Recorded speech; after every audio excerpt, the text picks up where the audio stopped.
let's talk a little bit about esports at LAN centers. That's a big one for obviously our audience and what we care about. But, a couple negatives for esports at LAN centers, and we're talking about esports events being defined as a very, very competitive tournament setting with a sizable prize of cash or in-kind prizes, not just for fun. So a negative to it is that a lot of esports tournaments that we run attract people that aren't our regulars. Like, we'll get new customers into our store. We just had a Call of Duty tournament last weekend in eBash, Indianapolis. We had 16 teams.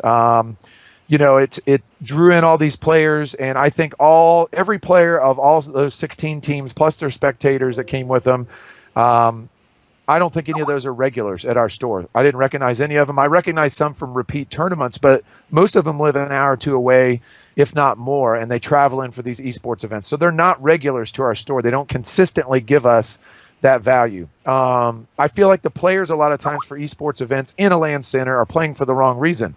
They came there not to get to know the community or be part of something that they enjoy. They're there for winning money.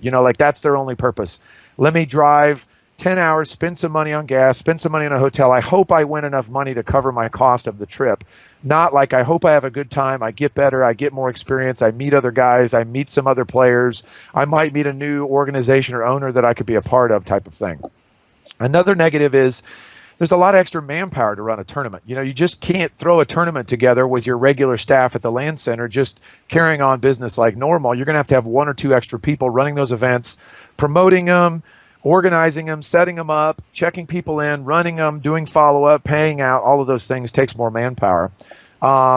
It's also one of the things I don't think people think about as I look at these big esports organizations that run these tournaments all the time.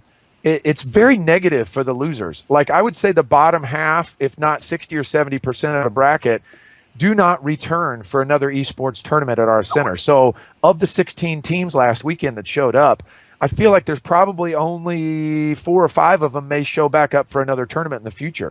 The rest of them just felt like they didn't have a chance. It was too much money to get in. It was too much work. They didn't win any prize money. So I think it's a negative experience. So you think about this. I got almost 100 people coming in my store, and 70 or 80 of them had a negative experience in my store because they lost in the tournament. They're just going to associate that experience with my brand and my store and maybe not come back again. And then, of course, it displaces local regular customers. So if you take half the store and you dedicate it to your tournament that weekend and you fill up on the other half and you have regulars coming in, they don't have anywhere to sit and pay you for what your regular business is. Some positives, though, for esports at a LAN center. It gives the store street cred. It gives it excitement. It gives it purpose. It gives it just that little bit of pizzazz that, everybody always thinks about joining a tournament and they want to go to a center that holds tournaments, and they may never join, but you get that indirect benefit of your center being cool because it holds these tournaments and brings in some of these more regionally known players to play in those tournaments. In the past, for us, we've reached new regulars through our tournaments. So our manager at our Terre Haute store, Dustin, he came to us because he attended a Halo tournament. We've been open a year already. He lives in our city. Got together some buddies, came and played in the tournament, got whooped, got to know some of the staff, started coming in regularly to practice more, and ended up becoming a great customer, a longtime employee, a valued employee, a very key member of our staff now. And that all came from an esports tournament, probably a $600 to $800 Halo tournament in 2005 or something. Another positive is obviously promoting these events are very, very easy. So if you're trying to figure out how to get new customers and get some buzz around your center, you can obviously do that with $1,000 promotional tournament easier than you can say, come to my center and spend $10 to play 3 hours.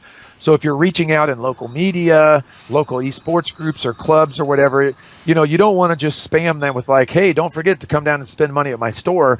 You can spam them, though, with multiple events, Smash Brother tournaments, League of Legends tournaments, Call of Duty tournaments, Hearthstone tournaments. All those things are readily accepted from people as being spam worthy and allows you to get your name of your store out there on a regular basis.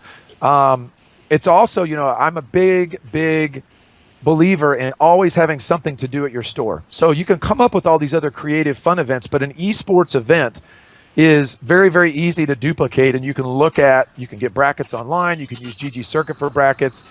It's easy to set up a structured esports tournament, but it's not that easy to come up with like an idea for a Wandemonium type event and plan all of that stuff out and get it promoted. So, there's a lot of good positives for it as well. Now, obviously, if you're just by yourself and you're just a single LAN center, it's way different than what GG Circuit's doing as a bunch of LAN centers working together for an esports event. So GG Circuit was founded on the principle of multiple LAN centers working together for a bigger esports event to solve some of the negatives and enhance a lot of the positives that I just talked about.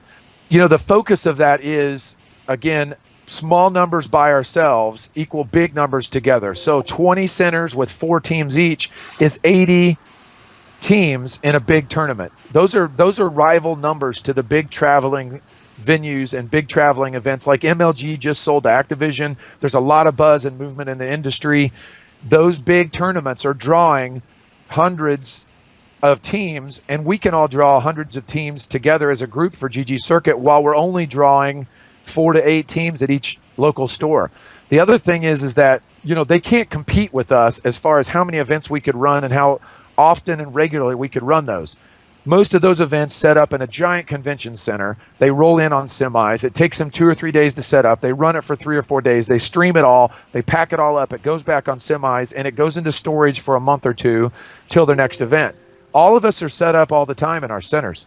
If your center is small, it only has 20 computers. Our centers have 40 or 50 computers. The next center may have 100 computers. All of those combined together into one giant network that we can use to hold these esports level tournaments that have physical players at physical stores. So it's not online players that you're worried about cheating. Physical people in physical stores streaming these events out to all of the world and creating these bigger esports events together.